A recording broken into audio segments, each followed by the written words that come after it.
What makes you very superhit? म्हणजे तुझी cockroach जनता party आणि अभिजित दिपके एकाएकी इतका मोठा फिनॉमिना तयार होण्याचं एक कारण मला जे दिसलं ते तुझ्या डिमांड्स ज्या तू पहिल्याच फटक्यात मांडल्या, की आम्हाला हे बदल हवे आहेत. ते जे तू 5 बदल मागितलेले आहेत किंवा तुझ्या काही डिमांड्स आहेत, त्या मला पुन्हा ऐकायच्या आणि त्यामागचं तुझा विचारही ऐकायचा आहे. सर, मी आता मागचे झाले 10 वर्ष मी पॉलिटिक्सला खूप क्लोजली फॉलो करतोय आणि मी जसं सगळ्यांना आधी सांगितलेलं आहे की मी एका राजकीय पक्षातही काम केलेलं आहे, आम आदमी पक्षासोबत 2-3 वर्षांसाठी. तर त्यामुळे मला राजकारणात खूप जवळून अनुभव आलेला आहे आणि त्यामुळे मला एक ऑपॉर्च्युनिटी पण भेटली की काय काय इश्यूज आहेत या देशात सध्या जे ऍड्रेस केले गेले पाहिजे. त्यात जे मला सगळ्यात मोठा वाटला की आपल्या देशात जे सध्या इन्स्टिट्यूशन्स आहेत which are supposed to be independent and neutral, का ते खरंच न्यूट्रल आहेत? जसं मी बोललो सगळ्यात आधी ज्युडिशरीवर, की जेव्हा एका सुप्रीम कोर्टच्या जजला राज्यसभेची सीट भेट दिली जाते रिटायरमेंट नंतर, तर कुठं ना कुठं ते एक बेंचमार्कने सेट करत का दुसऱ्या लोकांसाठी की जर मी रुलिंग पार्टीच्या साईडला असलो तर मलाही असं काही भेटेल? मग आपल्याला हा प्रश्न येतो की का जज मग कॉन्स्टिट्यूशन नुसार चालतील का जी रुलिंग पार्टी आहे त्याच्यानुसार चालतील? हा एक बिग क्वेश्चन मार्क आहे. तर ही पहिली गोष्ट झाली. दुसरी गोष्ट इलेक्शन कमिशन सर.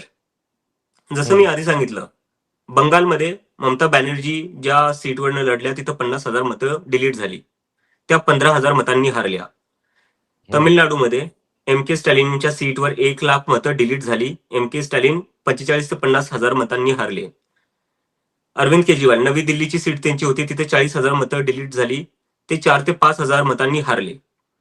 तर जिथं जिथं मतं डिलीट होत आहेत तिथं तिथं अपोजिशनचे लीडर हारतायत आणि याचा फायदा फक्त एका पक्षाला होतोय.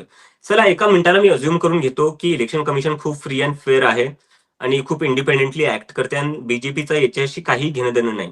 तर माझा एक प्रश्न आहे, याचा फायदा फक्त एकाच पक्षाला का होतोय, बाकी पक्षांना का नाही होतोय? याचं उत्तर जर कोणाकडे लॉजिकल एक्सप्लेनेशन असेल तर प्लीज मला सांगावं. मला तरी याचं लॉजिकल एक्सप्लेनेशन भेटलं नाहीये की जिथं जिथं वोट्स डिलीट होत आहेत तिथे एकाच पक्षाला फायदा का होतोय, दुसऱ्या पक्षांना फायदा का नाही होतोय? बाय द टाइम सुप्रीम कोर्टानं आता रुलिंग दिलेलं आहे की SIR स्पेशल इंटेन्सिव्ह रिव्हिजन ज्यातनं ही नावं डिलीट झाली तू म्हणतोयस, ते घटनात्मक केलेलं आहे, कायदेशीर केलेलं आहे. हाही विषय मध्यंतरी झाला गेल्या आठवड्यात. सुप्रीम कोर्टाचं रुलिंग आलं म्हणजे SIR ला नाही सर, कायदेशीर थांबवू भरपूर शकत गोष्टी नाही. असू शकतात. सर, कायदेशीर भरपूर गोष्टी असू शकतात. बट जे कायदेशीर आहे, काय ते एथिकली आणि मॉरली राईट आहे? आपल्याला हा प्रश्न विचारला गेला पाहिजे. कारण की कायदेशीर तर बघायला गेलं 27 लाख वोटर्स अशी होती बंगालमध्ये जे कोर्टात गेली होती सगळी ओरिजिनल डॉक्युमेंट घेऊन की आम्ही ओरिजिनल वोटर्स आहेत. त्या 27 लाख वोटर्सला वोट देता नाही आले, हे पण कायद्याच्या अंतर्गतच झालेलं आहे. का ते बरोबर होतं? ते 27 लाख जे ओरिजिनल वोटर्स होते त्यांना अधिकार नव्हता वोट द्यायचा. आणखीन एक तुझी मागणी आहे जी महाराष्ट्रात जास्त चर्चेला आली, ती म्हणजे एखादा आमदार किंवा खासदार एखाद्या पक्षाच्या चिन्हावरती निवडून येतो, त्या चिन्हावरती लोकांची मतं घेतो आणि निवडून येतो आणि नंतर तो दुसऱ्या पक्षामध्ये जातो किंवा दुसऱ्या पक्षाशी घरोबा करतो, मूळ चिन्हाचा पक्ष सोडून देतो किंवा त्या चिन्हासाठी कोर्टात जाऊन भांडतो वगैरे वगैरे वगैरे. आणि असे जे पक्ष सोडणारे जे असतील त्यांना 20 वर्षाची बंदी करावी निवडणूक लढवण्यापासून, अशी मागणी तू केली आणि त्याची बरीच चर्चा महाराष्ट्रात झाली. कारण महाराष्ट्रात 2 पक्षांना असा फटका बसला, त्यातून आता 4 पक्ष झालेले आहेत. ही मागणी कशी आली डोक्यात? सर, ही मागणी म्हणजे तेच महाराष्ट्रातूनच आली आहे. म्हणजे मी जे काही महाराष्ट्रात मी 2000 जे आपल्या 2020 ते 2024 मध्ये महाराष्ट्रात जे काही घडलं ते खूप मी जवळून पाहिलेलं. कारण की तेव्हा मी आपल्या घरीच होतो आणि मी पाहिले कशा प्रकारे आपल्या महाराष्ट्राचे 2 पक्ष फोडले गेलेले आहेत. त्यांना ब्लॅकमेल करून, त्यांना थ्रेटन करून त्यांचे पक्ष फोडले गेले. आणि याच्याने सर म्हणजे फक्त प्रश्न पक्षांचा नाही सर. इथं आपल्याला बघायला गेलं पाहिजे की भारत एक खूपच डायव्हर्स कंट्री आहे, बरोबर? आपल्या इथं नॉर्थमध्ये वेगळी भाषा बोलली जाते, वेगळे ट्रेडिशन्स आहे, वेगळे कल्चर आहे. ईस्टला पाहायला गेलं बंगाल आहे, ओडिसा आहे, आपले नॉर्थ ईस्टर्न स्टेट आहे, मणिपूर आहे, मेघालय आहे, आसाम आहे. साऊथला पाहिलं आपलं वेगळं कल्चर आहे. हे सगळे खूप डायव्हर्स लोक आहे आपण, आणि या सगळ्या डायव्हर्स लोकांना रिप्रेझेंट करण्यासाठी एक प्रत्येक पार्टीचा एक रोल आहे. आपण सगळे जर एकाच ट्रेडिशन आणि एकाच गोष्टीच्या मागे गेलो तर हा आपला एवढा डायव्हर्स नेशन कसा चालू शकतो? तर जेव्हा अशा रिजनल पार्टीज ज्या आहे त्या तोडल्या जातात जसं महाराष्ट्रात झालं, तर मला सांगा आता महाराष्ट्रात मराठी माणसाचा आवाज कोण उठवेल? कोणी राहिलंय उठवायला? आणि त्यामुळेच काय होतंय, महाराष्ट्रात मराठी माणसाच्या पार्ट्या तोडल्या गेल्या, त्यामुळे आपले सगळे उद्योगधंदे गुजरातला चाललेत.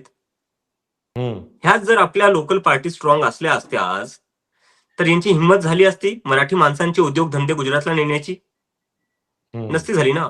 त्याचा मग फायदा आता कुठं होतोय? गेल्या नुकसान कोणाला 15-20 होतंय? दिवसांमध्ये 15-20 दिवसांमध्ये महाराष्ट्रातल्या तरुणांचा, बेरोजगारांचा असा काही फीडबॅक आलाय का, की अभिजित तू जे बोलतोयस ते अगदी खरं बोलतोयस, महाराष्ट्रामध्ये रोजगार असेल किंवा उद्योगधंदे असतील असे प्रश्न निर्माण झालेले आहेत, इथला रोजगार, इथले उद्योगधंदे बाहेरच्या राज्यांमध्ये गेले, आमच्या हक्काचं दुसऱ्यांना मिळालं, असा काही फीडबॅक तुला आला? Yes, yes. मला महाराष्ट्रातून सगळ्यात जास्त मेसेज येत आहेत, कारण की मी स्वतः तिथलचा असल्यामुळे आणि मी जे काही मुलाखती तुम्हाला दिलेल्या आहेत, त्याच्यानंतर मला खूप लोकांनी हम्म, मेसेज केले. आणि ते तेच हम्म, म्हणताय, की बरं झालं कोणीतरी महाराष्ट्राबद्दल बोलतंय. कोणीतरी एक हम्म, मराठी आवाज पुढे येतोय, कारण की आपण पाहायला गेलं, की जेवढ्याही लोकांना आम्ही निवडून दिलं होतं, ते सगळ्या लोकांनी महाराष्ट्रासोबत धोका केलाय, गद्दारी केलेली आहे. आणि ते आज बीजेपी सोबत जाऊन बसलेले शॉर्ट टर्म गेनसाठी. अरे तुम्ही शॉर्ट टर्म गेनसाठी तुमचं राज्य विकणार आहेत का? हम्म, हम्म, काही तुमचं आहे की नाही? हा म्हणजे छत्रपती महाराजांचा राज्य आहे, शाहू फुले आंबेडकरांचा राज्य आहे. तुम्ही तो विकायला निघालेलेत शॉर्ट टर्म गेनसाठी. म्हणजे मी 30 वर्षाचा आहे, मी काही एवढा मोठा नेता नाहीये, माझ्या मागे कोणीच नाहीये. तरी मला एवढ्या हम्म, धमक्या भेटतायत. मला माहिती मला अटक होऊ शकते, तरी मी बोलायला तयार आहे. तुम्ही तर एवढे मोठे मोठे नेते आहेत. तुम्ही कशाला घाबरतायत? हम्म. यस अभिजित, हा एक प्रश्न आहे की जेव्हा तू अमेरिकेतनं भारताकडे आणि भारताचा महाराष्ट्र म्हणजे महाराष्ट्राकडे अमेरिकेतून बघतो, तेव्हा महाराष्ट्र धर्म ही जी संकल्पना आपल्याला हं, फुले शाहू आंबेडकरांच्या विचारसरणीतनं रुजवायला हं. मिळाली, ती रुजली आणि छत्रपती शिवाजी महाराज हे आपले आराध्य दैवत, त्यांच्यातूनच सगळ्यांनी प्रेरणा घेऊन ही विचारसरणी रुजवली फुले शाहू आंबेडकरांनी. तुला फुले शाहू आंबेडकरांचा, छत्रपतींचा महाराष्ट्र हा इतर राज्यांपेक्षा वेगळा वाटला या 15-20 दिवसांमध्ये? सर मला नेहमीच महाराष्ट्र जो आहे, तो खूप जास्त प्रोग्रेसिव्ह वाटलेला आहे बाकी राज्यांपेक्षा. हम्म, आणि हम्म, त्याचं सरळ रिझन आहे, की आपल्याकडे छत्रपती शिवाजी महाराज असो, शाहू महाराज असो, आंबेडकर असो, फुले असो यांच्यामुळेच आहे. कारण की सर पॉलिटिकल चेंजेस होत राहतील. व्हॉट हम्म, is important for the country is social reforms. आणि हम्म. महाराष्ट्र हा एकमेव राज्य होता, जिथं सोशल रिफॉर्म सगळ्यात आधी झालेले आहे. आज मी यस. बघतो महाराष्ट्रातल्या आपल्या ज्या मुली आहेत, त्या एवढ्या इंडिपेंडेंट का असतात? कारण की आपल्याकडं सावित्रीबाई फुले सारखं एक मोठं फिगर होतं, ज्यांनी सगळ्यात हम्म, आधी मुलींना शिक्षण भेटलं पाहिजे हे सुरू केलेलं आहे. तर हम्म. सोशल रिफॉर्म्स आपल्या इथं खूप आधी सुरू झालेले आहे आणि त्यामुळे आपण खूप प्रोग्रेसिव्ह आहोत. Yes Abhijit, nice talking to you यासाठी की प्रश्नांचा कीस खूप मी पण पाडेल, तू पण उत्तर देत राहशील, पण तुला 6 तारखेची अग्नी परीक्षा तिला सामोरं जायचं आहे आणि आधीचा अनुभव अनेकांबरोबरचा जो संविधानाला धरूनच, कायद्याला धरूनच आहे असा नाही आहे, हे आम्ही तुम्ही बघत आलेलो आहोत. त्या दृष्टीनं मला असं वाटतं की आज तू जे काही बोलण्याचं सुद्धा जे धाडस दाखवलेलं आहे ते खरंच खूप कौतुकास्पद आहे. आणि तू मराठी माणूस असल्याचा अभिमान आम्हा सर्व महाराष्ट्रातल्या लोकांना नक्कीच आहे. कारण आमच्यातला एक असा निघाला, की जो व्यवस्थेला चॅलेंज करतोय, प्रश्न विचारतोय आणि त्यांनी करून दाखवलंय. म्हणजे अनेक वेळा करून दाखवलं हे बॅनर पोस्टरवरती आपण बघतो. पण तू खरंच करून दाखवलंयस. त्याबद्दल तुझं कौतुक करावं तितकं कमी आहे आणि तुला शुभेच्छा. वेळात वेळ काढून तू लोकमतशी बोलला त्याबद्दल मी सर्व प्रेक्षकांच्या वतीनं, लोकमतच्या वतीनं तुझा आभारी आहे. धन्यवाद. धन्यवाद सर.